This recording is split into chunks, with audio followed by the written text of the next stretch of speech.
Espace TV, le 22h.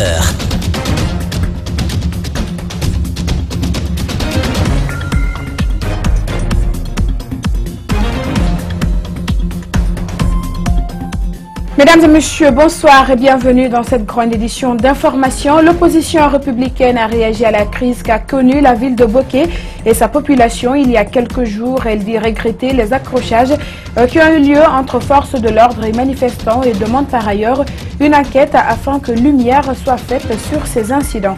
La campagne de vaccination contre la poliomyélite sera bientôt lancée en Guinée et la direction régionale de la santé de Boké a organisé à cet effet un atelier préparatoire des moniteurs chargés de veiller au meilleur déroulement du processus vaccinal. Au nord-est du Nigeria, 5 personnes ont été tuées dans 2 attentats suicides attribués au groupe djihadiste Boko Haram. C'est tout pour les titres et bienvenue à tous. L'opposition républicaine a fait une déclaration ce vendredi pour exprimer son indignation quant à la crise sociale qui a secoué la ville de Boké.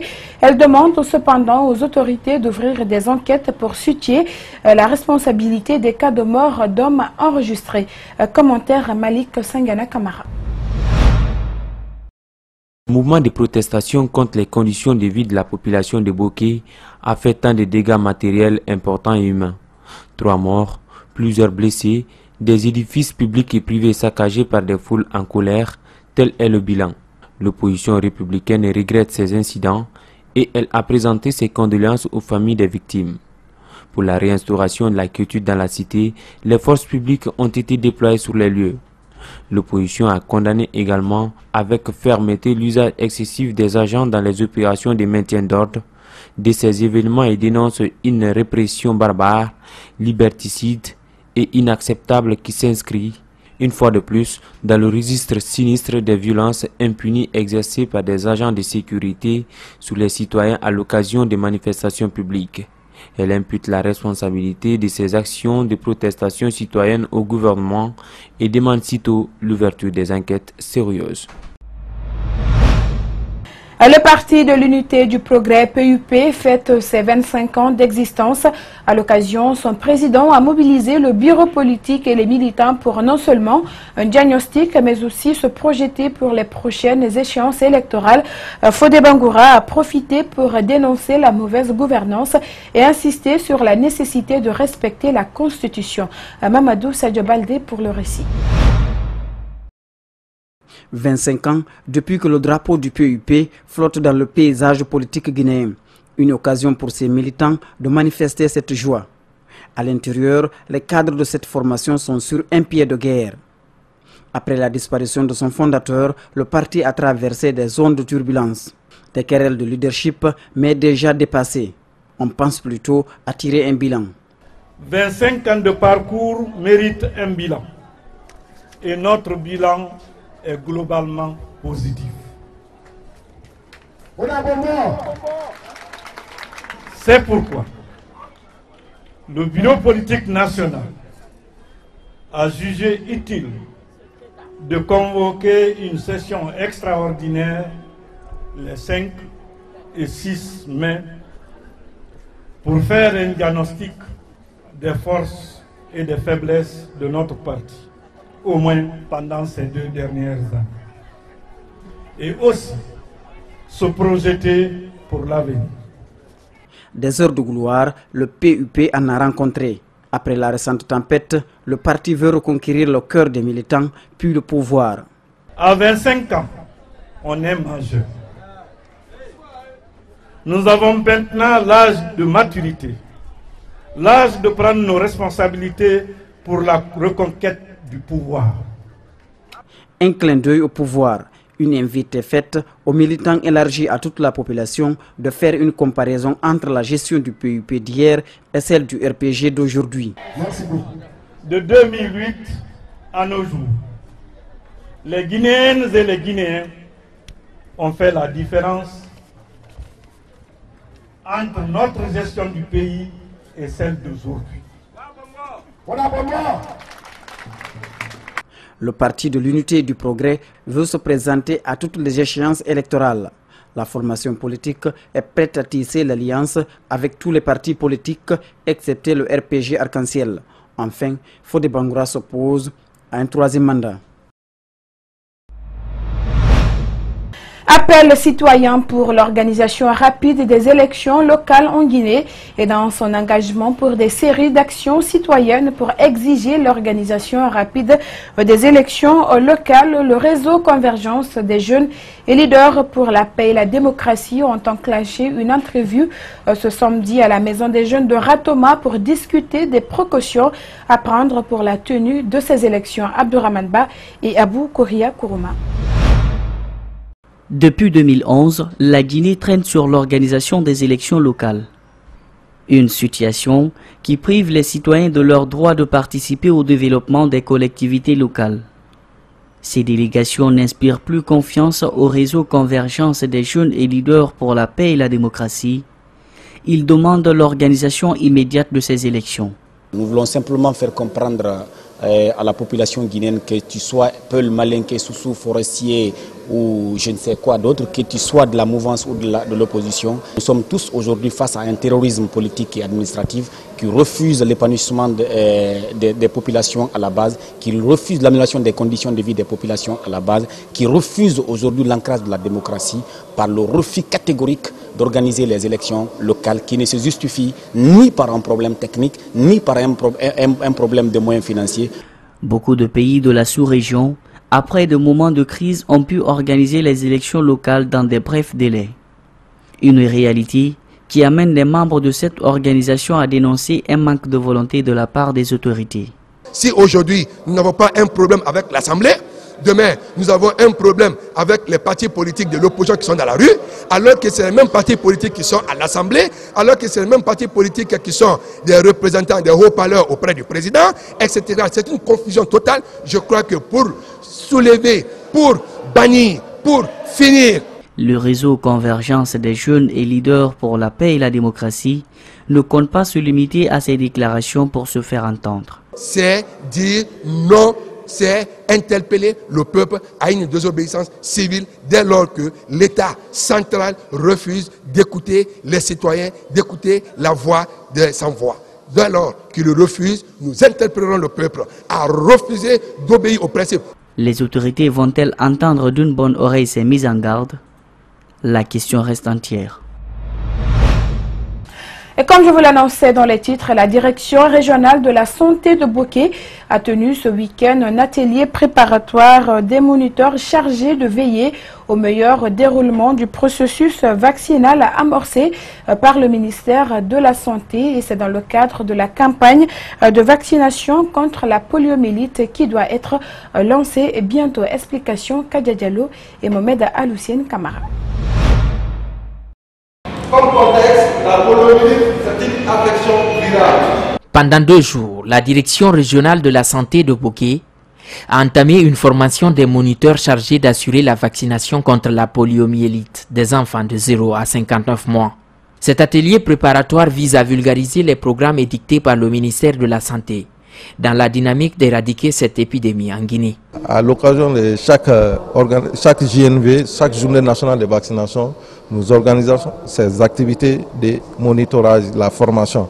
Toujours, nous recrutons les jeunes diplômés qui n'ont rien à voir avec la santé pour pouvoir enquêter, évaluer la qualité des jeunes. Je vous rassure que nous avons eu le soutien de monsieur le gouverneur, des 5 préfets et de tous les sous-préfets et maires pour l'organisation de ces campagnes. Vous pouvez le vérifier dans les sous-préfectures. À l'instar des autres villes de la Guinée, les autorités sanitaires régionales accompagnées des partenaires du ministère de la Santé ambitionnent d'atteindre un pourcentage important des enfants à vacciner. Tout programme est axé sur l'identification des indicateurs. Nous avons fixé des indicateurs qu'on va faire tout pour atteindre.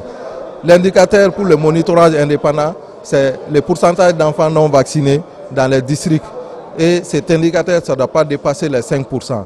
Quand on a un taux inférieur à 5%, on peut dire que le district est au vert. Ça veut dire qu'il y a une bonne performance. Cette année, plusieurs thématiques et approches ont été transmises au personnel de santé pour éviter une vaccination contre-productive.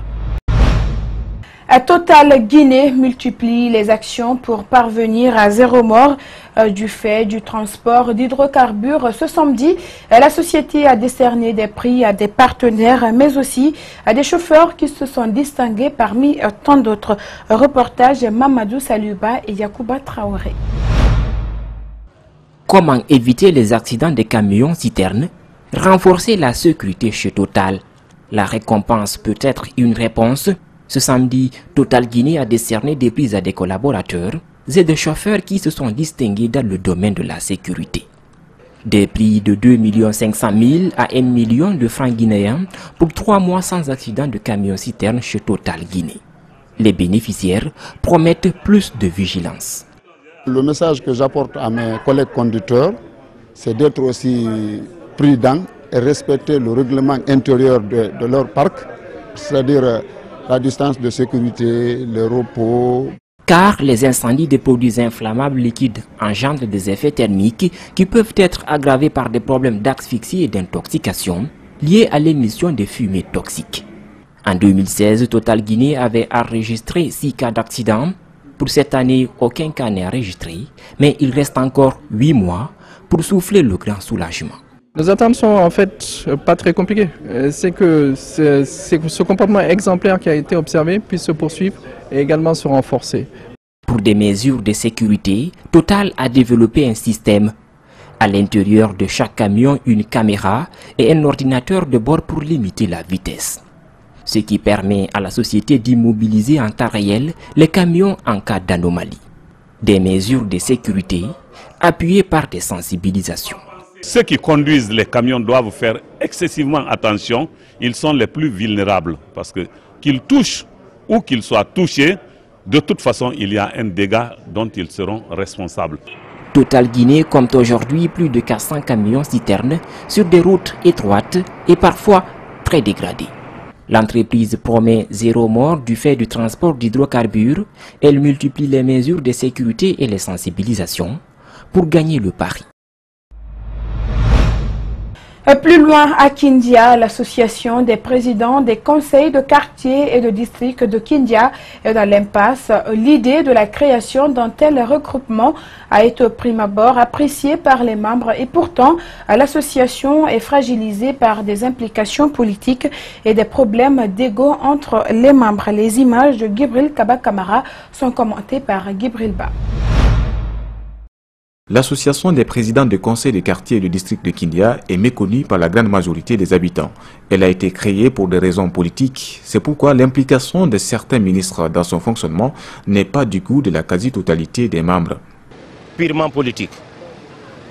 Purement politique et une question de leadership. Les citoyens de la ville se demandent pourquoi les ministres Oye, Guilavouki et Cheikh Talibi, Silla, sont pointés du doigt.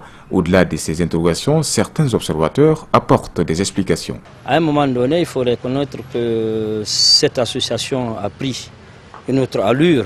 C'est-à-dire que les adeptes de l'association se sont plutôt penchés maintenant vers des intérêts particuliers et personnels que les intérêts de développement de Kindia. Deux camps, l'un soutenu par le ministre Oye et l'autre Cheikh Talibi Silla. Aujourd'hui, l'association des présidents de conseils de quartier et de district a été obligée de mettre en place un nouveau bureau exécutif. Pour cause, l'ancien président n'a pas joué son rôle, selon certains membres. Il ne s'intéressait plus aux cas sociaux. On se demandait qu'est-ce qu'il y avait. Cependant, on s'est concerté un à un pour prendre une nouvelle décision.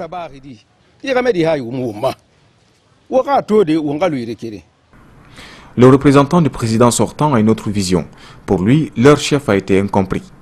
Au départ, les femmes de Milfa ne se comprenaient pas. L'autorité est intervenue. L'autorité n'a pas pu au moins les arranger.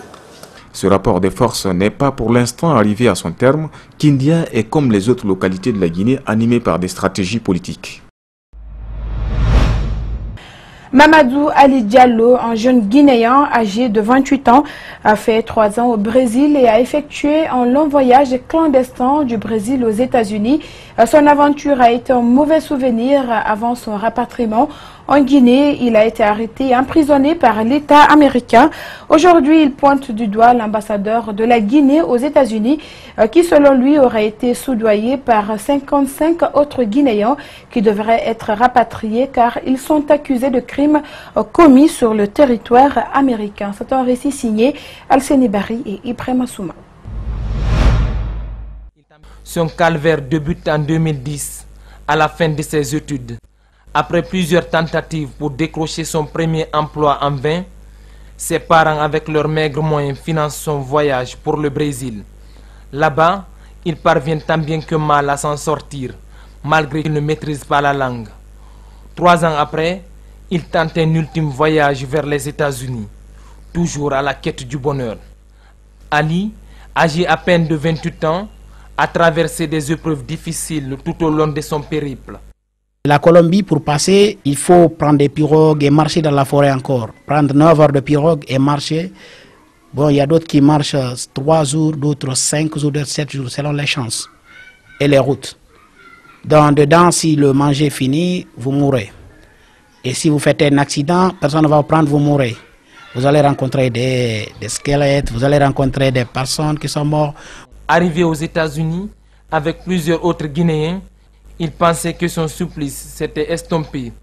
Le service immigration des États-Unis et l'ambassadeur guinéen étaient un autre obstacle qu'il devait surmonter. Les États-Unis, il les verra au fond d'une cellule de la prison du Broward Transitional Center de Floride, BTC. 6 mois après, il s'attendait à être libre. Hélas, le sort en a jugé autrement. Quand j'ai rappelé l'ambassade, il dit écoutez, j'étais contraint de donner, j'ai donné seulement, mais allez-y, l'État guinéen vous garde des emplois, vont vous réintégrer, tout ça. Mais j'ai dit, mais qu'est-ce que tu as fait? Tu nous as menti, mais pourquoi tu fais ça? Pourquoi tu as fait ça? Toi, je t'ai dit que moi, je suis fils d'un paysan. Depuis 2010, je cherche le boulot, je ne gagne pas. Je viens ici, tu fais ça? Ali est donc rapatrié avec 55 autres Guinéens au pays natal. L'ambassadeur, selon lui, aurait changé la liste de 55 autres accusés de crimes commis sur le sol américain. Les 55, ce sont des gens qui ont vécu d'autres 10 ans, d'autres 20 ans, qui sont aux États-Unis là-bas, qui ont commis des crimes, qui ont commis des délits graves, que l'État américain ne veut pas pardonner. Maintenant, qu'est-ce que l'ambassadeur fait? Il enlève la liste là, parce que peut-être ces gens-là ont l'argent. Il nous met, nous. C'est comme ça qu'il a fait. Allez-y voir, dans cette liste, il n'y a personne qui a commis des crimes. Aujourd'hui, lui qui avait 20 personnes à sa charge, n'a plus de quoi vivre. Il ne compte que sur l'aide des bonnes volontés. Le lacode est un animal communément appelé agouti, évoluant spécifiquement au sud du Sahara. C'est un rongeur mammifère qui se diffère des autres par la longueur de sa queue. Son élevage est appelé holacodiculture à Cancan, un centre de recherche exclusivement consacré à l'élevage de ces petits ruminants. Reportage grand format signé Idrissa Bari et Gibril Kabak Kamara. Dans le souci de protéger les holacodes menacés de disparition, le gouvernement guinéen, à travers le financement du Japon, a créé le centre de recherche et de vulgarisation de l'holacodiculture de Cancan. Deuxième du genre dans le pays, après Massanta, la mission de ces centres est de former, conseiller et appuyer les éleveurs paysans dans la production et la fourniture des holacodes géniteurs performants. Un élevage non conventionnel. Donc, grâce à la science, on est arrivé à capter ces animaux de la brousse, à les habituer à l'homme, à chercher à connaître leur alimentation, leur santé, leur mode de reproduction. Donc ça fait partie vraiment du développement de la science. Puisque nous connaissons maintenant ces différentes phases, alors nous faisons connaître alors cet élevage à la population. Donc quand la population va maîtriser ces différentes méthodes, cette population va alors faire l'élevage elle-même. À la suite, ils vont avoir de la protéine. Troisième point, présentement là, il y a beaucoup de jeunes qui ne connaissent pas les holacodes. Donc, on va conserver l'espèce qui est menacée de disparition. L'holacode, communément appelé agouti, est un animal qui vit en Afrique au sud du Sahara. Son élevage est appelé holacodiculture. C'est un animal de la classe des mammifères et de l'ordre des rongeurs. Il existe 2 types d'holacodes. Comme vous voyez, c'est le même pelage, c'est des rongeurs, mais lui il est plus grand sur pied. Comme vous voyez, les caractéristiques. La gestation, c'est 3 mois. Si lui, c'est 5 mois. Sa gestation. Oui, 5 mois. Lui, le nombre de petits par portée, c'est 2 à 3. Ici, dans nos conditions, ici, nous avons vu jusqu'à 8, 9, 10 petits. Ça peut aller jusqu'à 13 petits. Et en Côte d'Ivoire, au centre de recherche, en Côte d'Ivoire, on a récolté 13 petits. Et la science est partie de la Guinée, par Sénano Béanzin, ex-ministre. Vous ne pouvez pas le connaître, mais nos cadres guinéens peuvent le connaître. Et qui a pris le projet en Guinée, qui a envoyé au Bénin, qui a remis à son neveu, qui est le professeur Apollinaire Guy Mensa, qui est le directeur du centre de recherche à Gonkami, c'est-à-dire à vocation d'élevage des espèces non conventionnelles, parce que ça, c'est pas conventionnel. Depuis sa création en 2005, ce centre a abrité plus de 2000 têtes de la corde. Actuellement, sa capacité d'accueil est de 300 animaux. Le directeur du centre revient sur les défis auxquels fait face son site. Mais avec les moyens qui sont lésinés au niveau des centres de recherche, au niveau des centres de recherche, nous sommes obligés, avec les contraintes budgétaires, nous sommes obligés de prendre notre fonctionnement et d'investir. C'est dans ce cadre que vous avez vu le lacoderie de type paysan. La viande d'agouti est aussi riche en protéines que celle de la vache et autres animaux. Mohamed Diakité précise que le lacode n'est nullement un vecteur de maladie, faisant allusion à Ebola qui avait sévi en Guinée en 2014. Il recommande d'ailleurs la consommation de la viande d'agouti en précisant sa zone d'habitation. Il n'y a rien de mauvais. Je suis en train de parler, les gens vont dire, ah peut-être, pourquoi ils ne parlent pas d'Ebola, pourquoi ils ne parlent pas d'autres? Ce n'est pas des vecteurs qui transmettent les maladies comme Ebola, c'est des animaux qui vivent dans les buissons. Ici, quand vous dongez le milo tout à l'heure, c'est ça, ils longent le milo. C'est pourquoi les Maninkas l'appellent Koina. Voilà, c'est la fin de cette édition d'information. Merci à tous de l'avoir suivi et surtout merci de votre fidélité. Je vous souhaite une très belle soirée avec les programmes de la télévision Espace.